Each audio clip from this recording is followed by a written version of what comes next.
Hello everybody. I got a couple of new decks and I was really tempted to do a reading. So I thought, why don't we do a little love spread for the weekend? So we have the Fountain Tarot. My best friend gave me this for my birthday. It came in late, but yeah, I'm dying to use it. And we have this tiny little line strider. It's so small. Would you look at that? It's the smallest deck I have. So I thought we could use this for clarifications, right? For clarifying our main spread. So what I thought we would do is pull out 9 cards. We could do 3 cards for you, 3 cards for your person. Now I should say this is not a singles reading. If you guys want a singles reading, let me know in the comments. I will do one. But this is for people who are in situationships or they are in separation from their partner. Okay. So like I was saying, I will pull out 9 cards. 3 cards for you, 3 cards for your person, and 3 cards for what we can expect this weekend to bring forth for your relationship. Okay. All right. I don't do reversals and I love cards that flip out. I usually shuffle till I get a flipper or I look at the bottom of the deck. We have the new moon happening this weekend on Sunday for most of you. I need to adjust my camera. Hang on a minute. That's better. All right. So these 3 cards are yours. We have the Queen of Coins, the Emperor, and the 10 of Cups. Let's get 3 out for your person. 7 of Coins, which is the 7 of Pentacles. The Knight of Swords.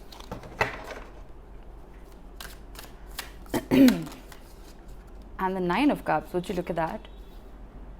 10 of Cups, 9 of Cups. All right, for the outcome. Nope. Oh, wow. I need to push these up.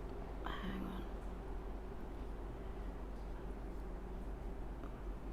Ace of Coins or the Ace of Pentacles. This is going to be interesting. I'm dying to clarify these. All right. 2 more. Nope. Nope. 9 of Coins. Lots of Pentacles and Cups. We only have, excuse me, 1 major and the Fountain. So this is a major arcana that is that the creators of this deck have created solely for the deck. So instead of 22 majors, there are 23 majors. I will have to read this out from the book. I literally got this deck yesterday, so I can't pretend to know what it means exactly. All right. Sorry, I need to adjust. Yeah. Okay. So let me just read out the basic energies here before we start clarifying. Now on your side, we have the Queen of Pentacles. The Queen of Pentacles is someone who has been through quite a bit, much like the Queen of Wands. But she has worked on herself, all right? She has overcome all of those challenges that life presented her, and she is strong. She is always in her power and she is always looking out for her needs as well as the needs of the people she loves. She's basically like the archetype of, the perfect working mother. There's no gender in tarot, all right? So it's basically someone who has the perfect work-life balance. But above all, she is someone who values her structure and her time and her resources above anything and anyone else, because she's worked really hard to achieve those things for herself and her family. Now, right next to that, we have the Emperor. Now, again, there is no gender in tarot. Please just take the energy with you.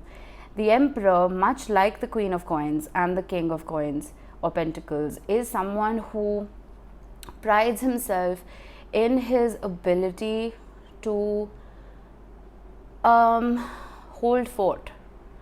I mean, he keeps everything together. He keeps everything in place. He commands, but he is stable enough to command, if that makes sense. He's not someone who's like, like in Alice in Wonderland, the Queen of Hearts. She's all about off with their heads. No one respects her. But the Emperor commands that respect because he's achieved that respect,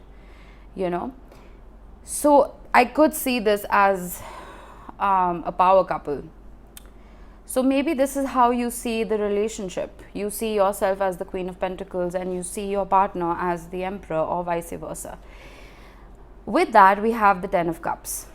Now, I will need to move this out of the way. Hang on a minute. That's my giant rose quartz. I've named her Aphrodite. Okay, so this is one of the prettiest Ten of Cups I have ever seen. The Ten of Cups is quite perfect. Because keeping in mind we have the Emperor and the Queen of Coins, and it's representing a power couple. What you want to achieve, or what you feel like you have already achieved within your union, is the Ten of Cups, which is absolute emotional fulfillment, happiness, a perfect family life.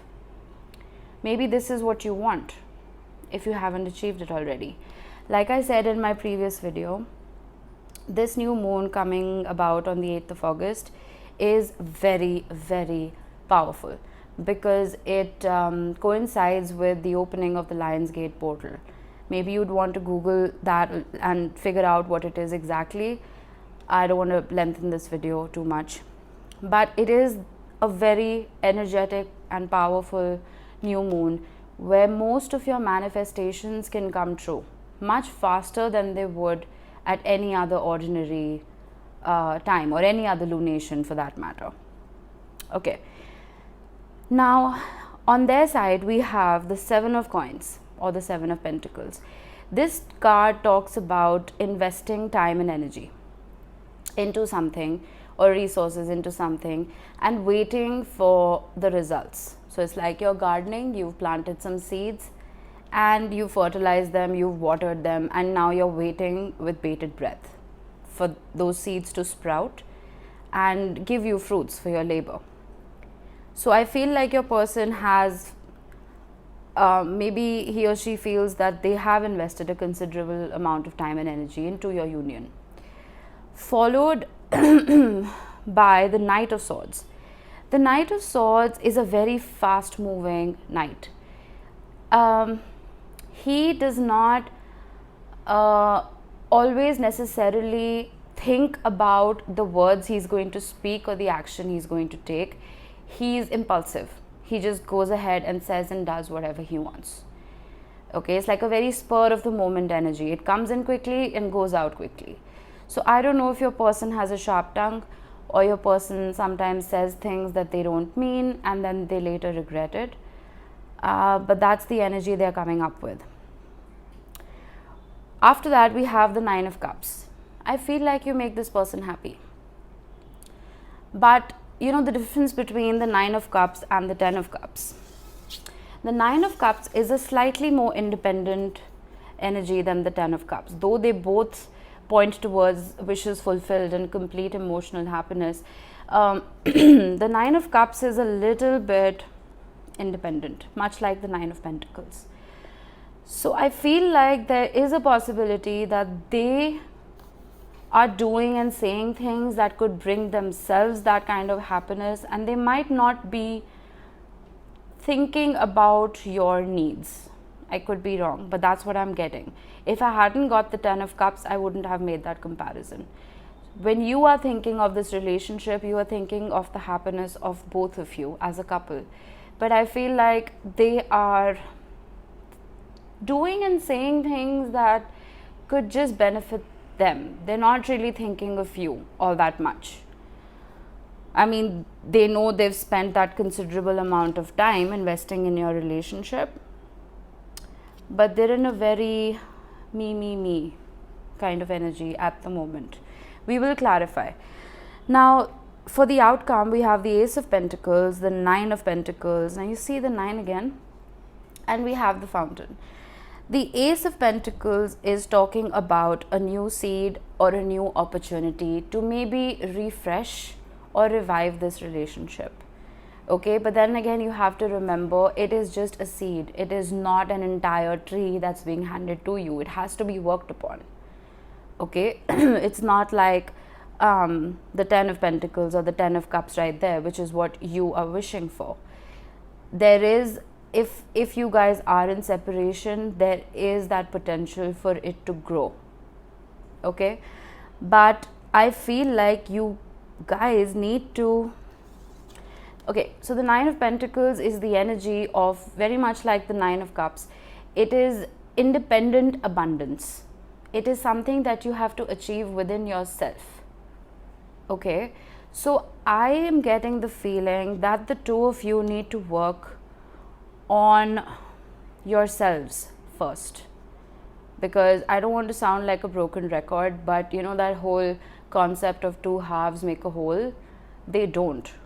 Two wholes make a beautiful relationship, because if you are still a half soul and so is your person, you're always going to try and mesh and you will fail. Okay, because no two halves will be equal. You're two different people.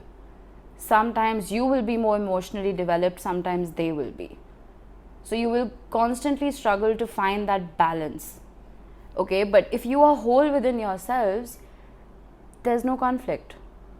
You know, you're not afraid of the consequences. So, right, I'm going to read the Fountain card. I read this last night when I got the deck, but I still want to be sure. So, it says, the Fountain exists outside and beyond the cycles of birth, death, time, and form. It is the nameless, changeless source of which everything is a part. It is the waking from the dream of separateness and identity and the recognition of oneself. So, you know what I mean, right? As not only connected to all things, but all things, divine nature. When the Fountain appears in your reading, relinquish all illusion of control and remain quiet. It invites you to observe, master less, and to just be effortless and indistinguishable from life. You are the voice and the breath of universes. So, you know, this is giving me Hangman vibes. So I'm really feeling that you guys need to work on yourselves independently so you can come together and form that beautiful union. Okay, there is potential for sure. Let me get some. It's so tiny, I can't help but laugh. All right, let's clarify the Queen of Pentacles. What did I just say? I'm getting Hangman vibes. I mean, the universe surprises me sometimes. Let's clarify the Emperor, the Knight of Pentacles. Let's clarify the Ten of Cups, the Magician. Wow, all right. Yeah, this is making so much sense to me. Okay. Before I clarify their row and the outcome, let me talk about this. The Hanged Man, like I said earlier, is a very suspended energy. It is an energy of not really doing much, but just suspending yourself, not waiting for an outcome, but you are changing your perspective. You're looking at things differently, and you're basically just not taking any action. But we have the Knight of Pentacles. The Knight of Pentacles, very unlike the Knight of Swords, is someone who is very slow. Okay, I feel like, considering it's clarifying the Emperor, I feel like you want this person to come in correctly, because they are moving very recklessly. okay, without really caring about the consequences of what it is doing to you and the relationship, right? So I feel like you want them to slow down a little bit, okay, or if not slow down, because the Knight of Pentacles, even though he's so slow moving, he is very stable. He comes in and he stays. He has staying power, unlike all the other knights. So but what I love, you do have the Hanged Man, but you also have the Magician, and it's clarifying the Ten of Cups. So I feel like if you want the Ten of Cups to come about in your union, you need to manifest like crazy. You have all the tools, you need to do it, and especially during this weekend, because the new moon, even though it falls on the 8th, even the Lion's Gate portal, it opens on the 8th, the energy is still felt a few days before and a few days after. So manifest the hell out of this situation. Ask the universe for what you want and believe that you're going to get it, because the Magician clarifying the Ten of Cups is absolutely beautiful. You can have it all right? But again, your person needs to do the work as well. Let's clarify the Seven of Coins or the Seven of Pentacles. Oop, the Tower. Wow, I'm dropping cards left, right and center. Give me a minute, please.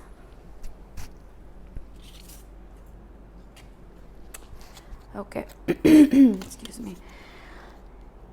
Let's clarify the Knight of Swords, our reckless knight. The Seven of Wands. Okay,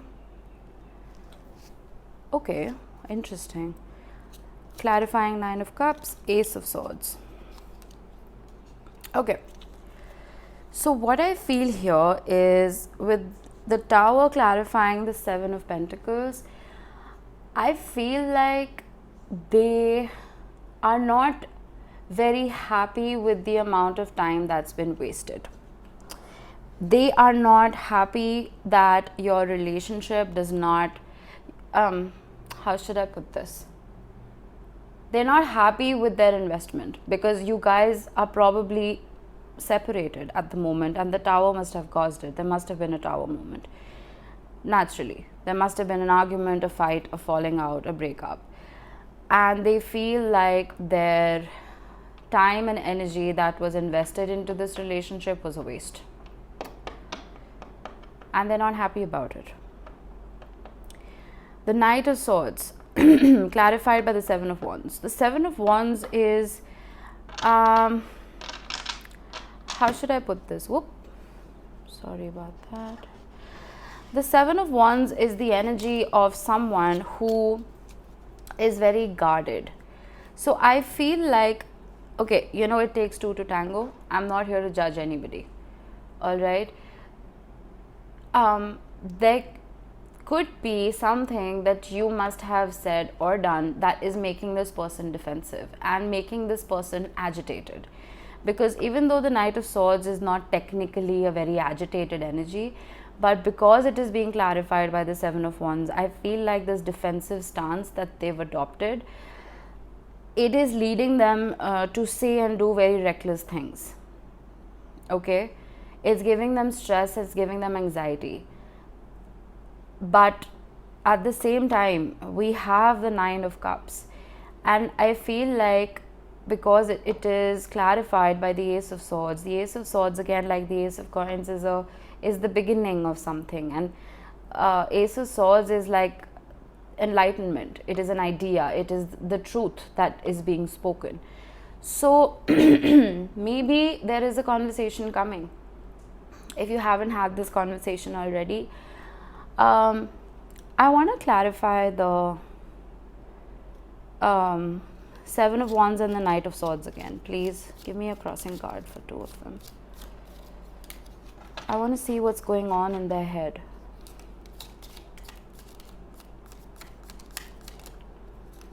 Okay, we have three. Wow, there's a lot going on in their head apparently. Give me a second. These cards are tiny and slippery. We have the Four of Swords. They are healing. We have the Nine of Wands. See, Nine of Wands, The Seven of Wands, it's a very similar energy. It's like having to stand your ground after having been through that tower moment that we just spoke about. And we have the Queen of Wands. And like I said, much like the Queen of Pentacles, the Queen of Wands prioritizes herself above anyone else. And that is what this person wants to do right now. They want to prioritize their happiness with the Nine of Cups. But at the same time, there is a truth that they need to speak. Now remember, this is just for the weekend. This is not the rest of your life or the rest of your relationship. So I feel like there is a conversation coming in. They want to talk. Let's clarify the Ace of Coins. 10 of Wands. It's going to be a burden. And the Hermit. You will need to go within. Both of you will need to go within. Because the Hermit energy is, again, very similar to the Fountain and the Hanged Man energy. It is separating yourself from the outcome and from the situation and solely working on yourself. And it is not going to be easy with the 10 of Wands. But then working on yourself or shadow work, bringing up all the darkness within you and balancing it with the light within you, we all have light and dark within us, is not easy. It's not meant to be easy. But it is absolutely vital, not only to the health and the happiness of your relationship, of your union, but also to yourself. Maybe this tower moment that happened, it happened for a reason. Maybe you were in a codependent relationship. Maybe you guys you had unhealthy attachments to each other. And maybe the universe is telling you that you need to start being whole within yourselves before you can be whole with each other. You know? Don't expect it to be easy, but at the same time, it's gonna increase the potential of this relationship blossoming into something that you want it to. Let's clarify the 9 of Pentacles. Oh gosh, I can't possibly take so many cards. Alright, the Chariot, rushing forth. 8 of Cups, walking away. The Fool, taking a leap of faith. Yeah, it's basically just saying exactly the same thing that I've been talking about. The Fool is talking about, okay, let's start from the beginning. The Chariot, rushing forth, but not forth, rushing away. The 8 of Cups is an energy of walking away. To what? To work on yourself. And the Fool is saying that once you have worked on yourselves, you will have that burst of energy to jump back into this relationship. If you do it now, it will crash and burn. Now this is not going to be for every single one of you. Okay, it's going to resonate with a few selected people. But even if it's helping one person who's watching this video, I'm happy. Because self-work is so important. I cannot stress that enough. Your person is not going to make you a better person, and you are not going to make your person a better person. Try saying that 10 times fast. But yeah, you need to work on yourself. It's all over your spread. Okay? You can have the 10 of Cups because your magician is clarifying it. You have that power. But the magician is very sure of himself or herself. That is why he has or she has the power to manifest anything into existence. Are you sure of yourself? Are you sure that this relationship is healthy enough for you to manifest it again? Or will it just be a pattern, a loop that you will keep repeating? Why does the universe throw the same situations at you over and over again? You know, when we say, oh, why me? Why again? It's because you haven't learned the lesson. So the universe will keep throwing the same patterns your way till you learn. It's like revising, right? When you're studying for an exam, why do you revise? Because you feel like, no, I'm not confident enough. So you revise. The universe makes you revise those patterns and those loops in your relationships till you come out stronger and you learn from them. Alright, the fountain is clarified by the Page of Cups. Let's get another one since I'm very unclear still about the fountain. The Ten of Cups, I'm so glad I did that. Look at the placement. Alright, once you two have worked on this independently, you can have it all, and it's going to start with an apology. The Page of Cups is an apology most of the time. Whether this is you coming up with an apology, or it's them, or it's the two of you. I hope it's the two of you, because like I said, it takes two to tango, and I'm sure you both messed up in some way or the other. Can't always put the blame on the other person. Okay? So work on yourself, because you can have it all. You will have it all. Maybe not over this weekend, because shadow work takes a long time. Trust me, it takes a long time. But once you've done it, you never need to do it again. You will constantly have to keep working on yourself till your soul ascends. But shadow work, if done once and done correctly, doesn't need to be repeated. I think the universe has been very, very clear. Yeah. If you guys have any questions, if you want me to, like I said, do a singles reading, I'd be happy to do it. Just let me know. Alright, manifest correctly over the weekend, please. It's a very, very energetic time, and be careful what you wish for. I am telling everybody, literally, if you wish for something that you think is right for you, but the universe doesn't, you will still get it. You know what I mean? So trust your gut, ask for the right things. If you feel this relationship is toxic, if there's any verbal abuse, any physical abuse, I am not going to ask you to work on this by any means. Run far away. Use your common sense, use your intuition. If you feel this could be a soul connection, work on yourself. Encourage them to work on themselves, and then come into that union, which will bring you that happiness. Okay? I hope this helped someone out there. If it did, please drop me a comment, and please understand that this was a general reading. It is a timeless reading, even though I've mentioned a couple of dates about Lionsgate and the new moon. It's all right. It is still timeless. The energy is still timeless. Okay? Drop me a comment. Please like the video if this has helped you, and please share and subscribe, because I will be posting frequent energy updates. And one more thing before I let you go. The new moon is in Leo. Okay? And Leo is the sign of self. It is the perfect time for you to work on yourself before working on the relationship. Okay? Have a beautiful weekend, everybody. See you soon. Bye-bye.